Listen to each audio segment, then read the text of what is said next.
Bienvenidos a Pilares Podcast, el podcast de la Universidad Antropológica de Guadalajara. Yo soy Ángel González y estamos haciendo este ciclo de episodios sobre los propósitos de Año Nuevo para buscar un 2026 con unas metas más claras, más sólidas y los pasos para lograrlas. Y algunos de esos propósitos de Año Nuevo siempre tienen que ver con la economía, con el dinero. En los episodios sobre propósitos que tienen que ver con el dinero, ya hablamos con el maestro Alejandro Jaramillo sobre el propósito de ahorrar. Y yo sé que muchas personas allá afuera nos hemos planteado la situación de ahorrar, pero es difícil porque hemos estado en situaciones de deuda, de deber créditos, de deber tarjetas de crédito, de deber y deber intereses en muchos casos, ¿no? Entonces, para eso invitamos una vez más al maestro Esteban Márquez. Maestro, bienvenido. Muchas gracias por la invitación. No, pues gracias a usted, maestro. Como Gracias. siempre, es el maestro que más hemos invitado aquí al podcast y el maestro que más jugo le hemos sacado. Gracias, pues a la orden. Y el maestro Esteban Márquez, como ustedes ya sabrán, es licenciado, tiene 2 licenciaturas, es licenciado en Derecho y licenciado en Finanzas, ¿verdad? Ajá, así es. Y tiene también 2 maestrías. 2 maestrías en Derecho Fiscal y en Derecho de Empresa. Ok, muy bien. Y también, aparte de docente de la UNAC, tiene su propia empresa, se dedica Tenemos a temas una de las firma finanzas. de abogados, asesoría y consultoría en materia fiscal y contable. Ok. Maestro, ¿usted le ha tocado dar asesorías individuales a personas que están lidiando con situaciones de deuda? Sí. Sí, dentro de la firma manejamos asesoría y consultoría para personas que se encuentran en una situación de deuda y también en empresas, porque se maneja de manera diferente, pero finalmente es una deuda. Ok, entonces, si quieren buscarlo usted para asesorías individuales, porque también está bueno tener eso en el radar, muchos alumnos piensan que usted da asesorías a empresas, pero también a individuos. Sí, también individuos. Ok, si quieren buscarlo para esas asesorías, ¿dónde lo pueden encontrar? Pues en mi número de contacto, que es el 3314 1789 51, y en mis redes sociales, Esteban Márquez Oficial, ahí me pueden encontrar en Instagram. Ok, muchas gracias, maestro. Y entonces, Gracias. ahora sí, para un mejor 2026, ya hablamos de que tenemos que ir al gimnasio, tenemos que ser más organizados, tenemos que hacernos del hábito del estudio, tenemos que hacernos del hábito del ahorro, dividir bien nuestros ingresos y tener conciencia de qué va para lo necesario, qué va para lo disfrutable y qué va para el ahorro. Pero esto es muy difícil cuando uno se encuentra en situación de deuda. Sí. ¿Cierto? Entonces, también creo que para muchas personas allá afuera el 2026 puede ser el año en el que ya se regularicen, el año en el que ya salgan de números rojos o incluso salgan del buro de crédito. Buro de crédito. Ajá. Sí, de hecho, hay que hablar del término primero de deuda. Está muy estigmatizado el tema de la deuda como una persona que no es solvente, una persona que es irresponsable, una persona que no se administra. Si aplicamos desde una perspectiva más profunda y no solamente desde una visión meramente numeraria, la deuda no es una cuestión para verlo como estigmatizado. La deuda es una bendición. Ok, eso no lo había escuchado nunca yo. Te explico por qué. Porque una persona que se endeuda es porque alguien confió en esa persona para el crédito. Ok, ajá. ¿Sí? Entonces, desde ese momento estamos hablando que es una persona bendecida, porque simplemente hacemos un rastreo a la redonda cuántas personas han solicitado créditos y no se los han dado. Claro, sí. Entonces, desde ahí ya tenemos nosotros una bendición. Entonces, la deuda no es mala. La forma en la que administras tu deuda es lo que te puede llevar a un punto de éxito o a un punto de fracaso. Okay. ¿Sí? O a un punto incluso de estrés o a la pérdida total del patrimonio. Definitivamente, sí, ¿no? Esa es la parte que nosotros conocemos como una persona endeudada, porque es lo que el entorno nos vende en el día a día, ¿no? Debes, paga, no tienes para pagar, eres deudor, pero no necesariamente estamos en ese supuesto. Ahí hablamos de una falta de administración. De la deuda, porque la deuda no es irte a comprar una camisa a una tienda departamental que la vas a sacar a 24 meses sin intereses y a los 6 meses ya no tienes la camisa y sigues pagando todavía la camisa. Esas son malas decisiones de compra. La deuda es algo que te tiene que generar una rentabilidad o te tiene que generar un beneficio.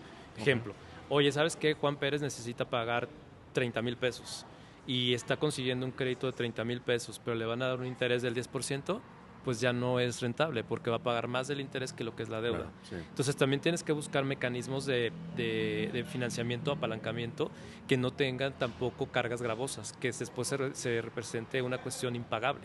Claro. Entonces, esquema, ¿no? El primer elemento para hablar de una deuda como tal y poder prevenir una deuda es ver tu capacidad de ingreso. Y eso tiene que ver con algo que se llama presupuesto. Ok. Hice una investigación en internet sobre cómo las personas que han caído en situaciones de buró de crédito o en situaciones de unas deudas que ya crecen en intereses sagrados impagables. Y hay estudios que aquí en México no se han hecho muchos, pero en Estados Unidos sí.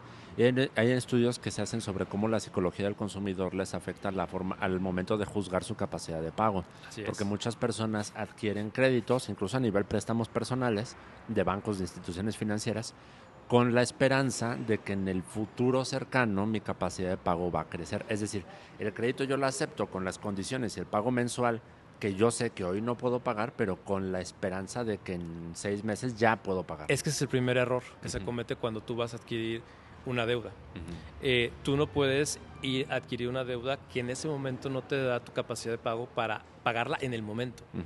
no a futuro.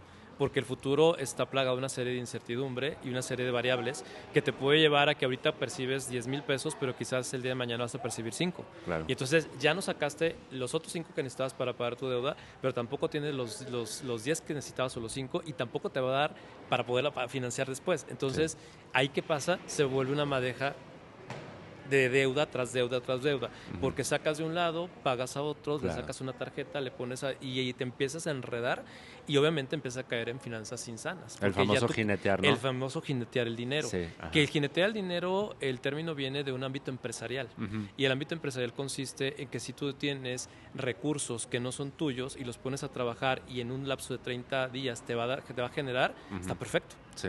Porque tú vas a obtener un rendimiento y vas a tener el dinero para poderle pagar a la persona, Claro. o sea, o al crédito que sea, ¿no? El problema empieza con el presupuesto otra vez, que es el punto que justamente acabas de mencionar. Yo cuando solicito un préstamo necesito ver cuál es mi capacidad de pago. El banco siempre me va a decir, tu capacidad de pago, pues es que tienes otros ingresos variables, pero no hemos entendido que los ingresos variables no son ingresos fijos.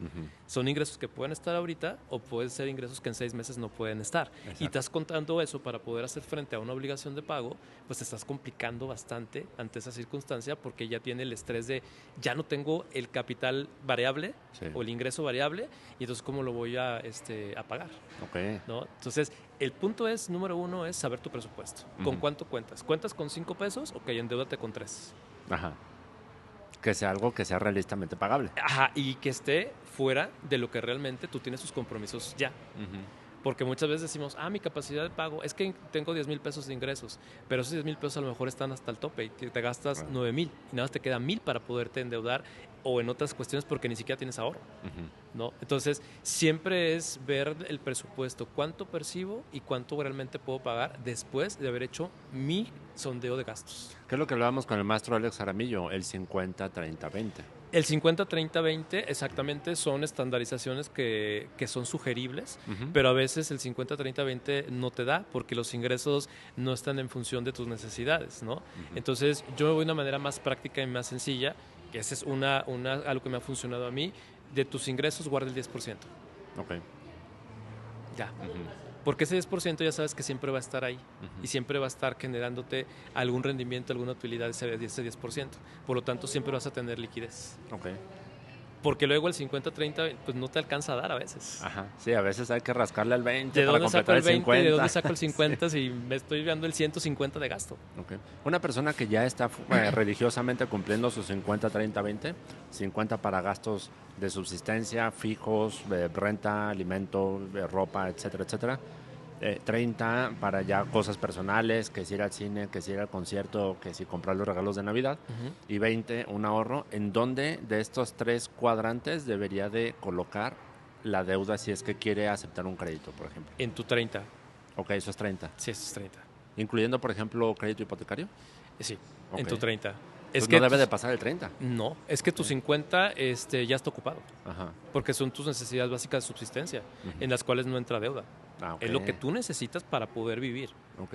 Tu casa, si tienes una hipoteca, el pago de la hipoteca, si tienes un auto, el pago de tu auto, tus necesidades básicas de supervivencia, el vestido, médicos, cuestiones de ese tipo, ¿no? O sea, son cuestiones básicas que están en tus 50. Ese no lo puedes mover porque si lo mueves, entonces se va a desfasar todo tu ingreso. Ok. Y se va a desfasar toda tu economía. Ok. Lo que sí puedes mover es, ¿sabes qué? Es que yo acostumbro irme el fin de semana de fiesta y me gasto 1,000 pesos. Pues gástate 500. Porque esos 500 ya los puedes mandar a un tema de Ya deuda. tienes 2,000 Ya para tienes deber. 2,000 para pagar. Así. Ajá.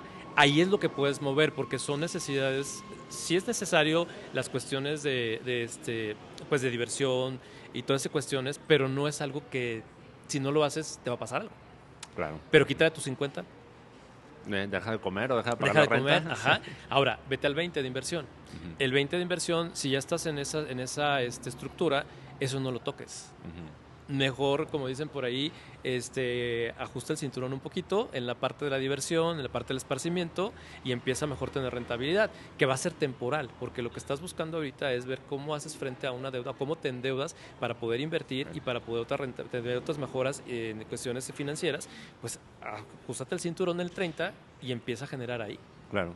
Que inclusive los bancos y muchas instituciones financieras, yo aquí pongo en el saco nada más a las serias, no las usureras, Sí, claro, no, muchísimas. te piden comprobantes de ingresos para ellos garantizar, también es ver que sí lo que estás pidiendo es el 30 de tus ingresos, más o menos el 30, ¿no? Fíjate que sí, nada más que es muy subjetivo eso, porque el analista financiero o el analista de crédito generalmente también tiene que cumplir con una cuota de otorgamiento de crédito para que le llegue su comisión.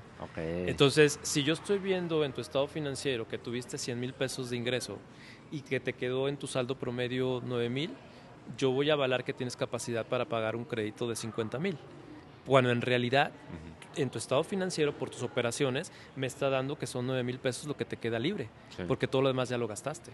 Pero yo como analista de crédito te palomeo para que te digo, sí, pues si es que tiene 100,000 pesos, pues aquí porque gastó de más, ¿no? Porque tengo que cumplir una cuota. Por eso hay que ser muy cuidadosos en el tema de el analista financiero o de crédito me dijo que podía un crédito de tanto. Ok, de lo que te dio, pide la mitad. O sea, ya porque el banco me lo aprobó o me mandó la oferta, porque muchas veces ni lo pide la gente, el banco te lo manda. Porque ve tus movimientos. Ajá. O sea, el hecho de que ya te dieron luz verde no significa que es buena idea. Exactamente, no significa que es buena idea porque no sabe tu capacidad real de pago. Ajá, es cierto. Sabe tus ingresos, pero los ingresos ya están comprometidos. Entonces no sabemos realmente si tus ingresos están para poder endeudarte o tus ingresos están para poder satisfacer necesidades y ya los tienes al 100% comprometidos. Claro. Hay personas que ni siquiera alcanzan un ahorro mensual. Claro, sí. ¿Sí? Y hay personas que dicen, ¿sabes qué? Yo recibo 10,000 pesos de mis ingresos y aparte yo tengo de la tarjeta otros 20, otros 30 y le meto la tarjeta y lo voy metiendo en la tarjeta. Pues sí, pero se te está yendo todo el dinero ahí. Sí, cierto. Ahora, esto estamos hablando del nivel preventivo, ¿no? Del nivel tomar en cuenta las circunstancias antes de que tengamos deuda.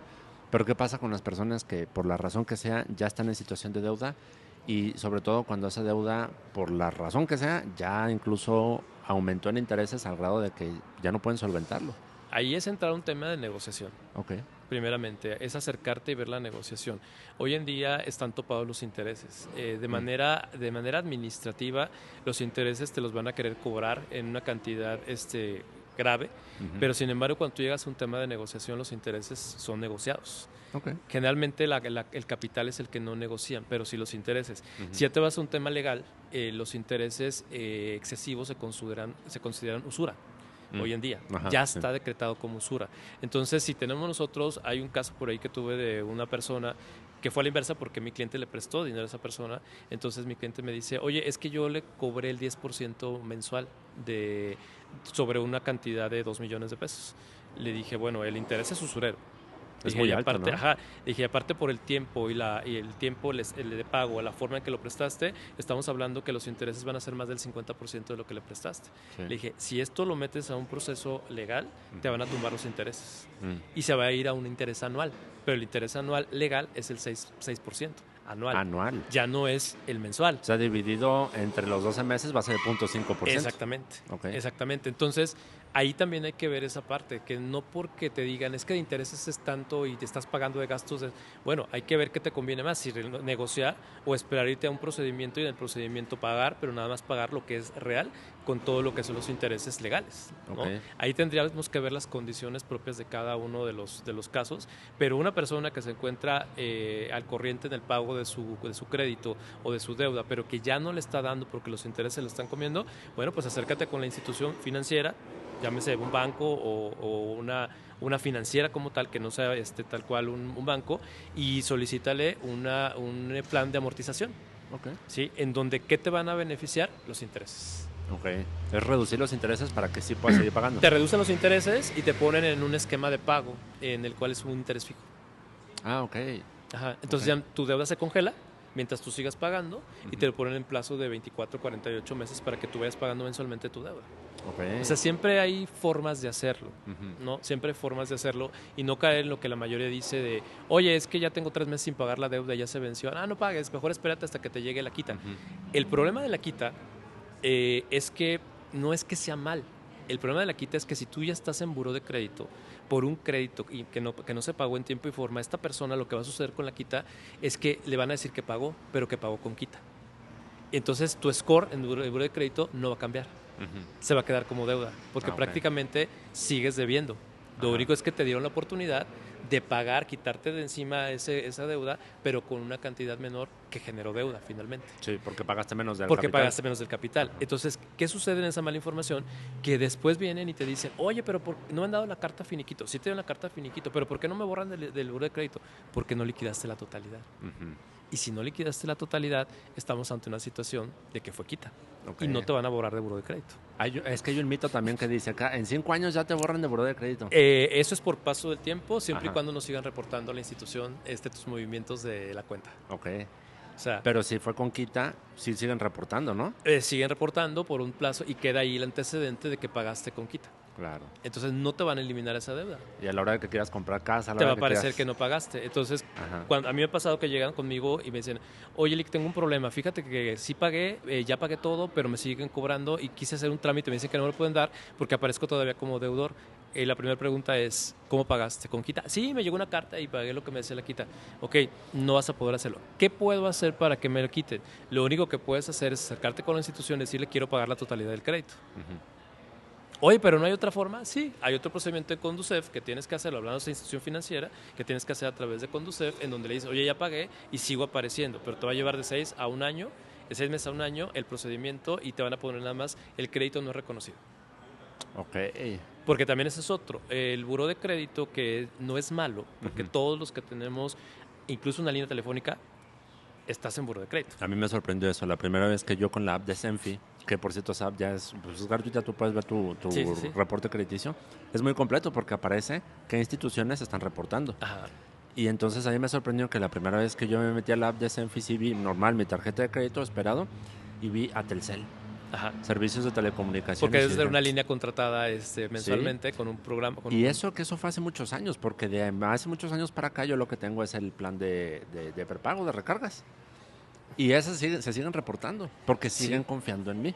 O sea, sigo siendo su cliente y siguen confiando en mí. Lo mismo Telmex, también el internet. Lo que pasa es que no es, lo que cuenta no es si estás en buró o no. Ajá. Lo que cuenta es el estatus que tienes en buró. Sí. Eso es lo que te cuenta realmente, ¿no? Sí. Incluso una línea de Telmex, una línea de Telcel. Sí. Es más, un crédito de Coppel.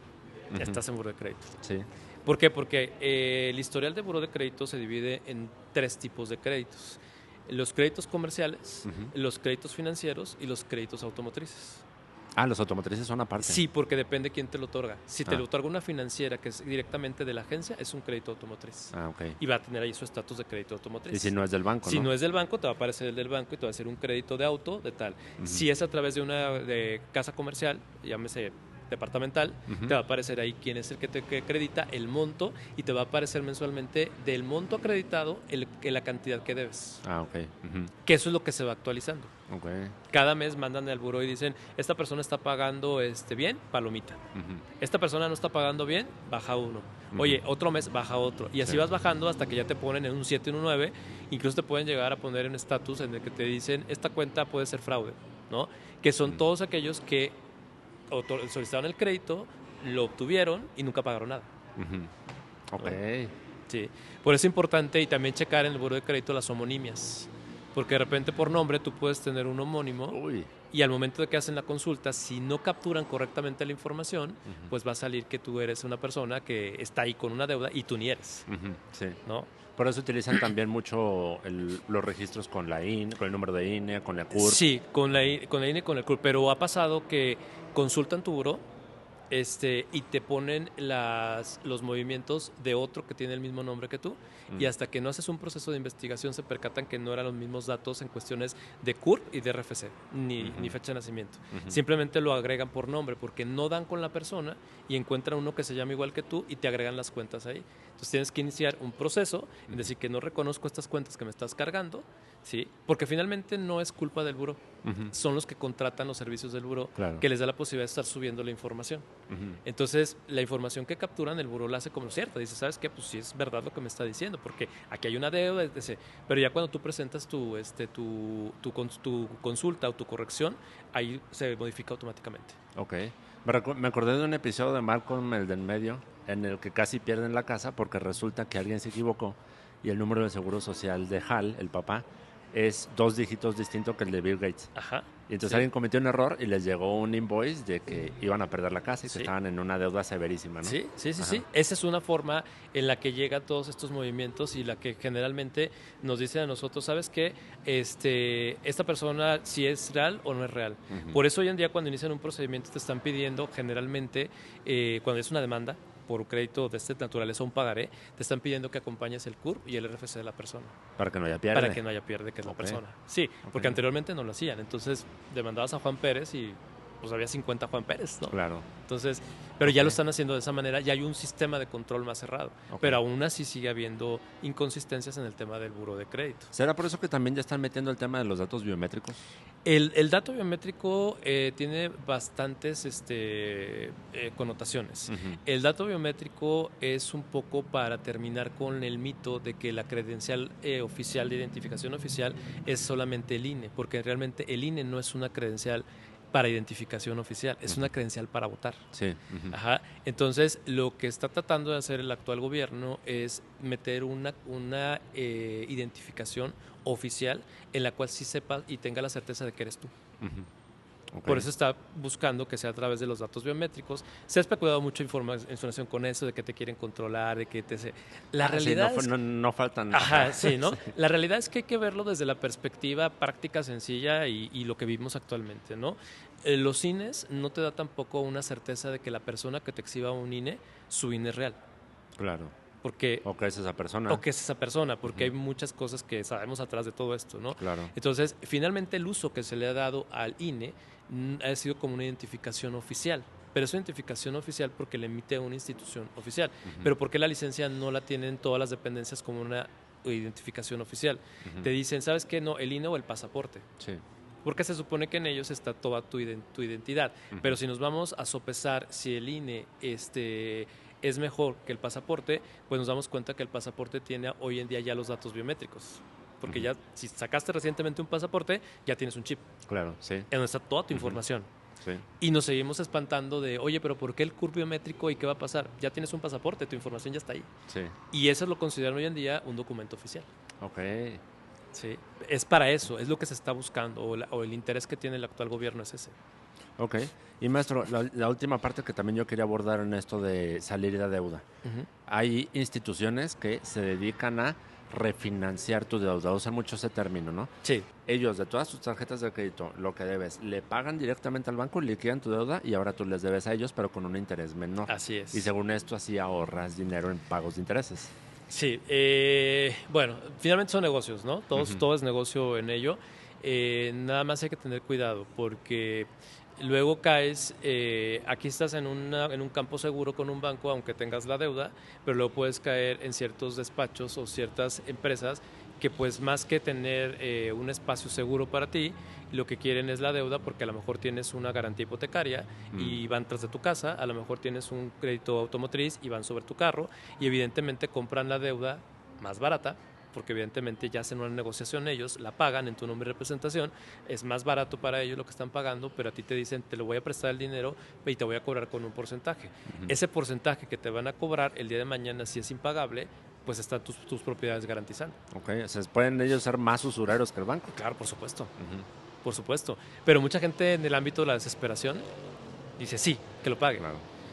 Yo digo, primero acércate con quien te otorgó el crédito y ve de qué manera puedes negociar. Siempre hay formas de negociar. Hoy en día las instituciones otorgantes de crédito están abiertas a negociación, porque los esquemas que se tienen actualmente son esquemas en los que es muy incierto los ingresos que se tienen. Claro. Es más, no vayamos lejos. Ahorita con el tema del SAT, ¿no? Mucha gente anda espantada por el SAT, etc. No se tienen que espantar de nada. La mayoría de lo que están haciendo el SAT ya viene en el código desde hace bastantes años. Lo único que están haciendo es aplicarlo. Okay. Es nada más eso. Okay. Y hay muchas reformas que desde mi perspectiva está muy estigmatizado todo actualmente, pero que están bien. Y están bien porque va a dar certeza a muchos movimientos y actos que actualmente no se tenían. Hasta certeza para quien está haciendo los actos, como también para quien está recibiéndolos. Okay. ¿No? El mismo SAT te dice, oye, si tienes una empresa que se encuentra en una situación de deuda conmigo, no te preocupes, tenemos un plan de regularización. No vamos a hacerte nada. Ven, acércate, de qué manera podemos negociarlo, pero que lo que negocies lo vas a cumplir. Ajá. Si el SAT lo está haciendo, entonces imagínate todas las demás instituciones que no.